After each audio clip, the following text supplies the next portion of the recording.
staying, and have a good evening. Hi, good evening, Council. My name is Brad Olson. I live at 64 Blackburn. First of all, I'd like to commend Patty and tax collector. Anytime we have to deal with the tax department, which we've had to with some construction recently, she's just a pleasure to deal with. So that's great news. Also, I'd like to thank the council for continuing to fund the police department. I've been a Summit resident since 5th grade. I don't want to tell you how many years, but I've never felt safer.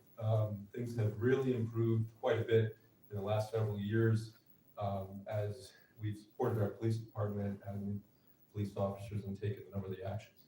But tonight I want to speak a little bit about something that is near and dear to my family,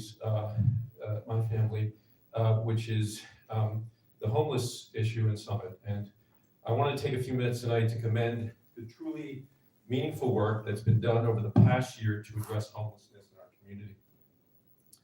As I understand that this effort really began when Councilman Hamlet took the time to meet personally with several of the individuals who were living in our streets, in our bus stops, at the train station, and even sleeping in the post office doorway overnight. She didn't just talk about the problem. She rolled up her sleeves and got to know the people behind it. Through her outreach, she identified a veteran in need and helped him secure housing. That single act of compassion set in motion a larger community-wide effort to find dignified, sustainable housing for Summit's semi-permanent homeless residents. Mayor Fagan then built on that momentum by establishing the Mayor's Task Force on Homelessness, bringing together a remarkable group of people from all parts of the community, council members, public safety officials, nonprofit leaders, clergy, business owners, and residents, including my mother, Karen Olson, who founded Family Promise. The results speak for themselves. To date, the task force has helped find, I believe, housing solutions for 19 of the 24 individuals who have been living on our streets. That's extraordinary progress in a very short time. This includes one individual my family has known for years, someone who spent countless nights walking the streets of Summit, who is now living proudly and safely in his own apartment right here in town. These are life-changing outcomes, not only for the people who've been housed, but for everyone in the community.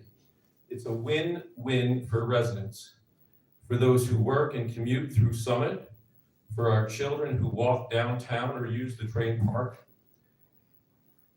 and most importantly, for the individuals who now have a home and a sense of dignity. So I want to extend heartfelt thanks. Mr. Olson, just wrap it up, please. And recognition to Councilman Hamlet, Mayor Fagan, and every member of the task force, including Kevin Smallwood, my mother, Karen Olson. This is Summit at its best. Thank you all. Thank you. Thank you for your comments.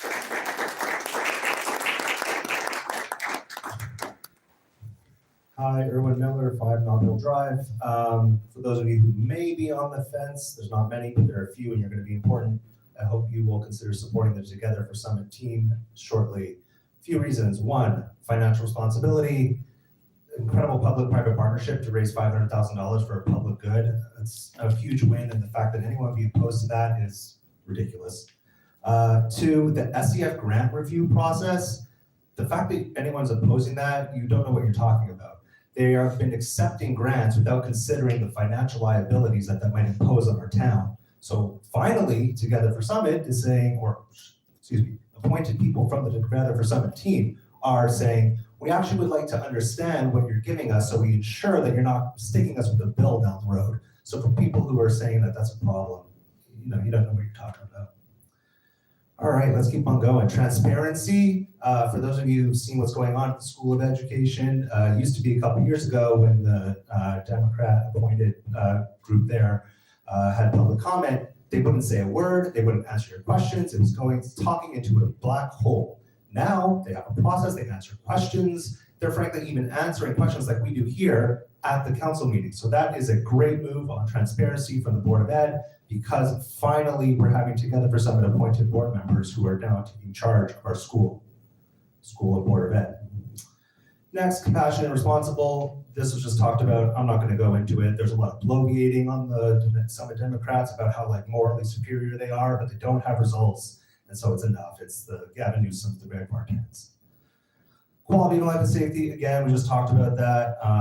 If your 21-year-old daughter comes home from the city at 10 p.m., our train station is now safer. There's not an issue there with potentially mentally ill, aggressive men. So that is another win for Together for Summit team. Pushing back on overdevelopment, they're doing their best considering the situation they've been placed in by state level Democrat policymakers. It is not anyone here's fault, not the Summit Democrats, not the Together for Summit team, it is the state. If you want to vote up and down column A, I encourage you to do that. Child-friendly policies, Tatlock Field is a child-friendly policy. This is about children of Summit. Embracing the Wait for 8 movement that I've seen. That is a child-friendly policy that we're seeing. Another reason, another chalk went up for the Together for Summit team.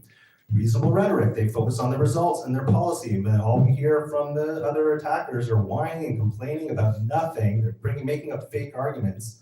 Not to mention you're out there marching with TDS. Like what? Relax, everybody. You're making everyone crazy. You're the one who are creating insane rhetoric in this town, and you're blaming it on the Together for Summit team. It's ridiculous. We all see through it, and you should know that. So Together for Summit team's clearly doing a great job in all these areas. Of course, I cannot convince you if you just care about party politics and want to vote for Mr. Summit Miller, members. can you wrap it up, please? Yep, I will wrap it up. More to say, and I think we need more Mike McTiernans in this town. I still won't give you more time, but thank you.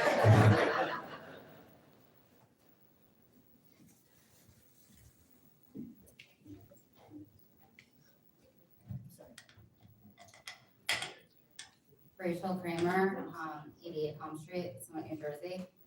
I'm here tonight to talk about honesty and accountability and to ground my statement in facts, hopefully for the last time.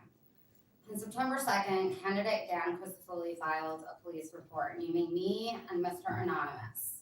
In that report, he alleged that after a council meeting, we threatened him and yelled at him and followed him to his car. 3 days later, on September 5th, he repeated those claims in a recorded video posted on Facebook stating, 2 of Councilman Smallwood's supporters heckled and threatened me as I left council chambers, and 1 followed me to my car. On September 7th, the Summit Democratic Committee amplified this narrative by sharing a link to an article publicly thanking the police for investigating the matter. A couple of months ago, Bob made an honest mistake. He apologized privately for that mistake. It wasn't enough. Candidate Jacqueline Lasaracina came to the council meeting talking about what that mistake did to her and what that mistake did to her reputation and her family. She demanded public accountability from Bob, asked me to delete my Facebook post, which I did. And she talked about the weight of those statements because when a public person or political person says something, there's a weight to it. And I started thinking about that when I was, thinking about Dan's police report. When a political candidate lies to the police calmly, deliberately, and on camera, it doesn't just hurt the target of the lie.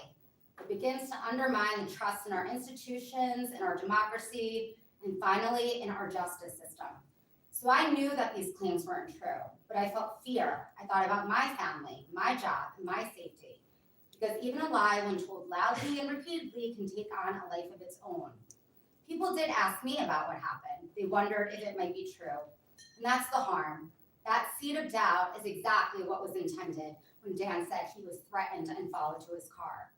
So to protect myself and my family, I had to obtain the police report and the video footage. And the evidence could not be clearer. No one yelled at Dan, no one threatened Dan, and no one followed him to his car. So no resident should ever have to worry that asking a political candidate a question could result in a false police report being filed against them, or that asking candidates to adhere to memorandums of understanding might result in low-level harassment claims. That's the real threat to public safety, not residents calling the police when they need help, but political candidates abusing law enforcement to intimidate or silence people who disagree with them. The chilling effect is real. And when residents see this happen, they Ms. think Graham, twice you can about finish that. speaking up, out of fear for their reputations, their careers, or their family. That's not accountability, that's not leadership, and it's not the type of behavior we should reward with public office. Thank you for your comments.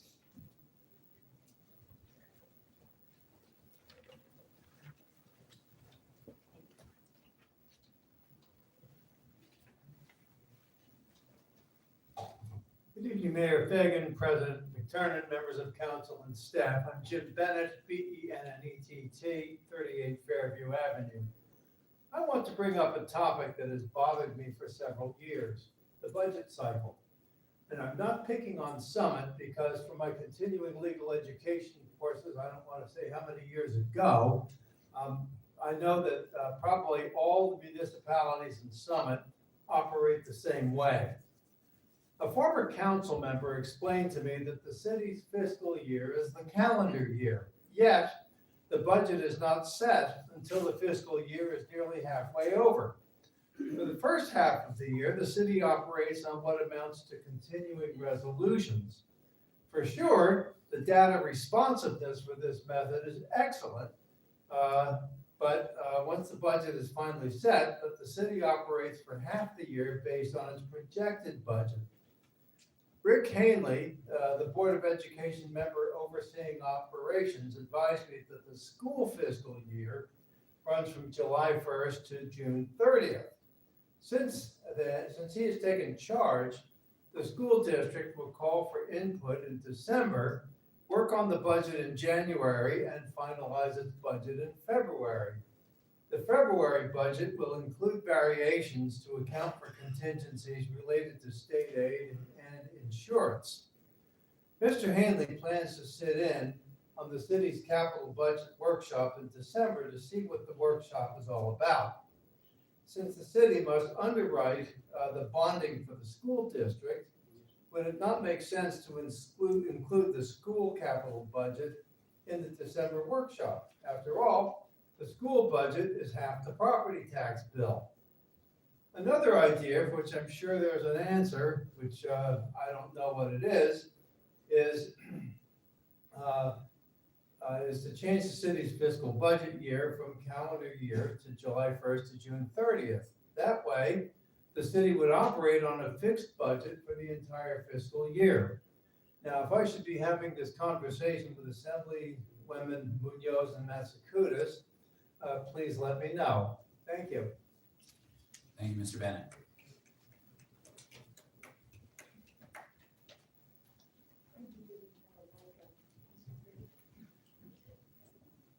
Anonymous. I have a lot to say, and I'm not going to be able to get to all of it, or even enough of it, unfortunately.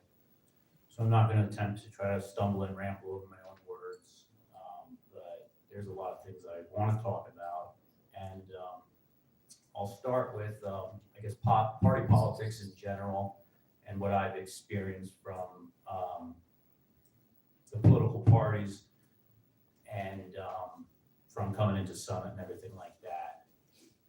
Somebody who, yes, goes to municipalities. Some of you are probably wondering, why is he still here? When you start to get to know the personalities a little bit, you start to get a lot of feedback. It starts becoming very intriguing. And to see the video where showed my interaction with Mr. Cristofelli was just me asking questions. Member of the Free Press, who identifies himself as the Free Press with his identifiable badge on. Just simply asking questions and stuff like that. And then to see that same video was used to make the Republican Party shame them for allowing free speech, for allowing somebody to come to meetings and speak. The same response of watching Mr. Cristofelli berate the chief for allowing him to speak. In the United States of America, they're allowing him. The most interesting thing about that video, I thought, was the conversation happened after it. Not even the interaction that showed that Christofelli lied. But you hear me talk to Mr. McTurnan, and he's kind.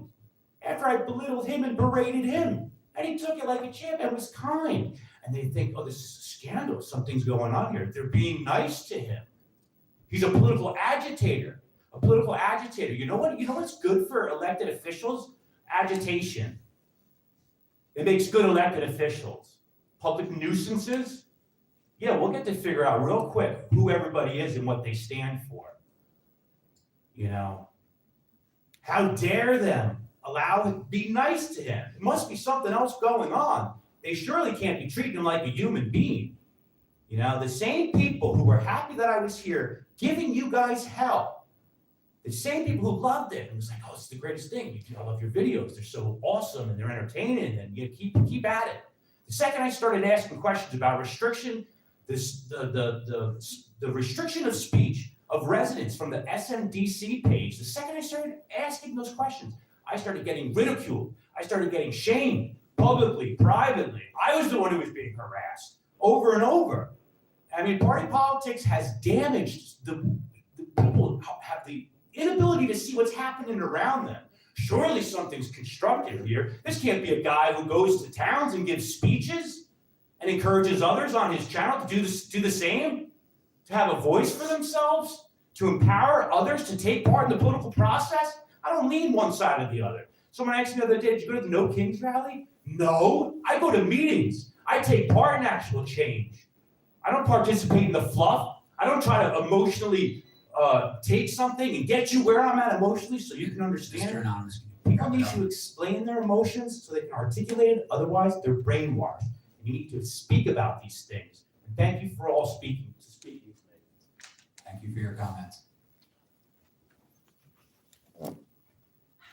Hello, my name is Denise Perillo. I reside at 23 Middle Avenue.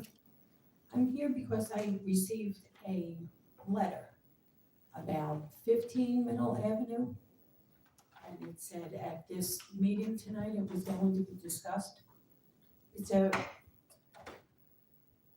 house that they rebuilt. And I guess they're looking for an ordinance. They have a stop work order has been placed on this, like months ago, and it's sitting there and nothing is being done. Ms. Brillo, I think Yes. perhaps is this for the zoning board? No, this says public hearing for service on property owners.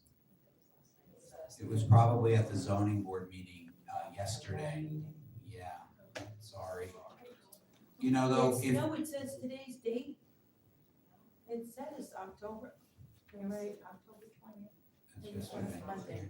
You know what, though, if you have written comments, be more than happy to forward them to the appropriate people. I just wanted to know what's going on with it, because it's been sitting with nothing. Yeah, so my recommendation would be to contact Mr. Mateo at City Hall here. Okay. And if you wait a second. The main number, 640-273-6400, and I'll put you through. Yeah. Okay, Okay, and who am I speaking to? Not Rosemary. No, I know. Oh, Augusto Del Maso. yeah, and just call that number and we'll get you in touch with him. And he can answer your questions. He's our land use manager. I'm glad I came to the meeting anyway. Glad you were here, sir. It was the wrong day. Okay, well, thank you for your time. Thank you.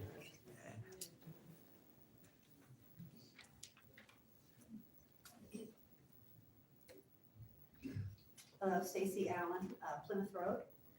I have lived in Summit since 1999, and I always thought that council and the city government offices took very good care of our city, and I didn't really worry about anything. I really wasn't very aware.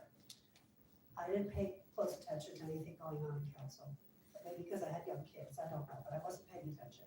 Until the gigantic Broad Street West project. When that started to happen, my ears perked up and I started going to meetings, listening to meetings online because it was during COVID, and I was shocked at what I learned. I was sad to see that our council at the time did not listen after we could have public meetings again and that we had everybody coming to meetings into the wee hours of the night that council wasn't listening, and they in fact did vote yes for that project and then rescinded their vote. So that was a shock to me.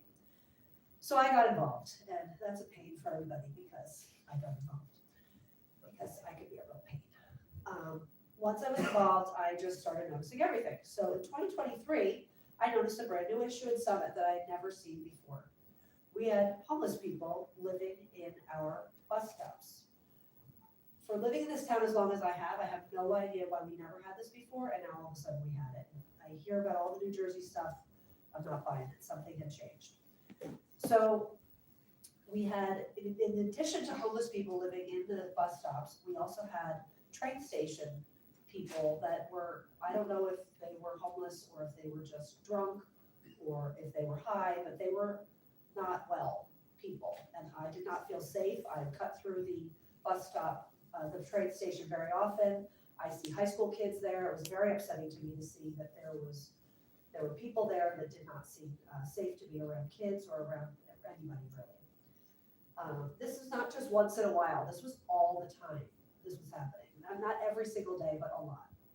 I wrote to our previous council president, Greg Vartan, and he and that council team did try to do a few things to reduce the homeless population living in the bus stops. They turned off the power source and didn't allow the furniture. People had actually had lawn chairs and cell phones and blankets and everything. They had moved into our bus stops. And the previous council did try to do a few things, but unfortunately, even by doing those things, it did not fix the problem, and the problem persisted. I walk in the morning, I take pictures of this all the time. I have pictures, if anybody needs to see them, from all different times when there were people living in our bus stops. The problem was so bad that one day I was driving by and I saw that it was raining outside, and all the people that were waiting for the bus had to sit outside and could not use the bus stop because the people had been residing in there. So they were literally getting wet. These are everyday people. They could be commuters to New York, they could be workers coming to Summit, all different people of all different levels of income were waiting outside the bus stop, and they could not use the bus stop itself. Oh, I'm already done. Yeah, I'm telling you, wrap it up, yeah. That's bad. Sorry, anyway, I brought pictures because I'm very happy that the bus stop, I like to take pictures of everything for everybody. The bus stop and the train station look immaculate today. Thank you to the team Together for Summit. Thank you to the council for doing a lot of stuff and doing all the things to help all of our problems in Summit. Thank you very much.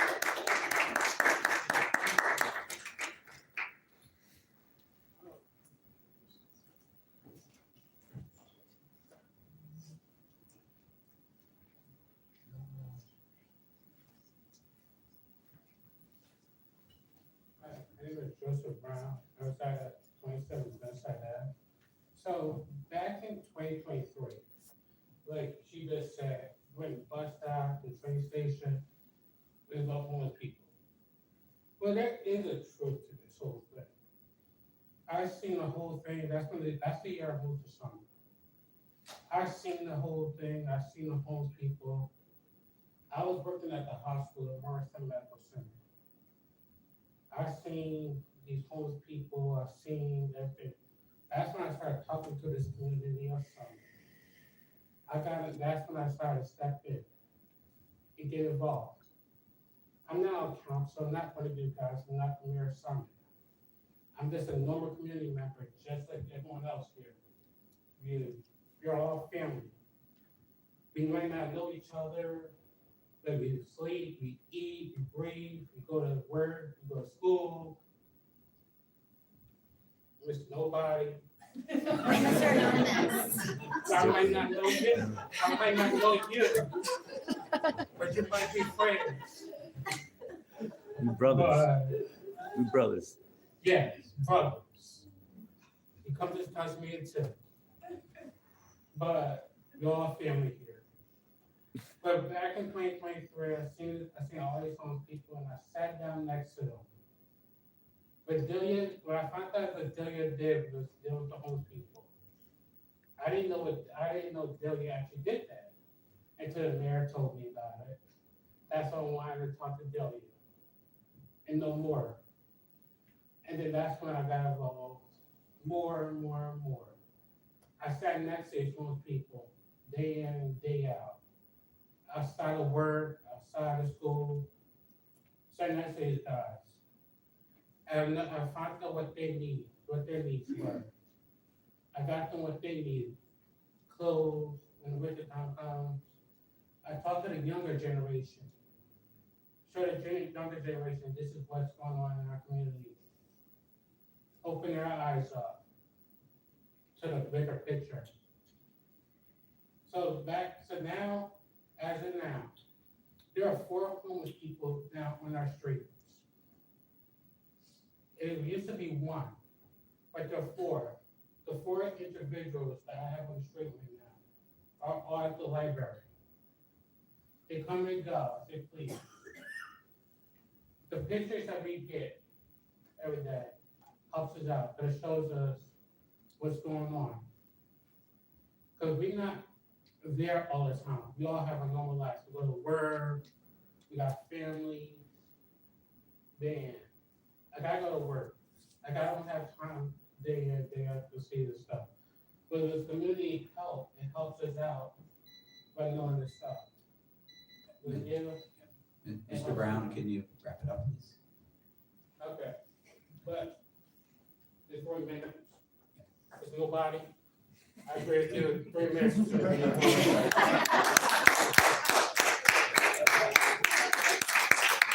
Mr. Brown. Good comment. There's nobody. I agree with you, 3 minutes maybe more. Any other comments from the public?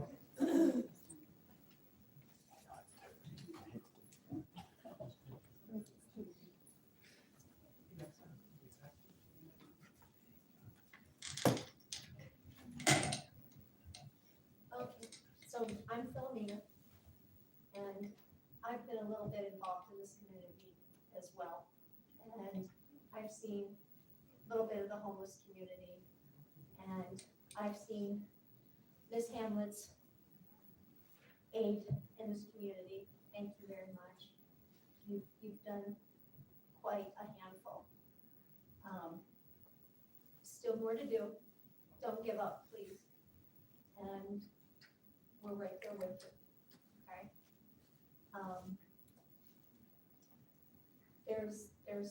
There's more problems behind the scene. There's not just drugs involved, there's not just alcohol involved. There's mental illness that needs to be addressed. And God bless you, you're helping us along with that. Please keep helping with the efforts. I've said this before. Madam Mayor, we're at the 10-yard goal line. It's not time to punt. Let's keep going. Let's keep pushing. Forgive me my analogies. And Mr. Boyer over there, I'm going to expect you to keep going here with us, okay? Yes. Callbacks, please. Mr. Pulaski, and I just have to say, I really appreciated that historical presentation. Thank you. We need some help on the technical end to help them out a little bit.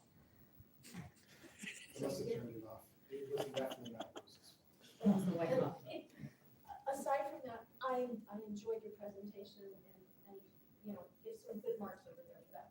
Anyway, thank you very much. This council has done a very good job and good marks on that. Thank you very much for your comments.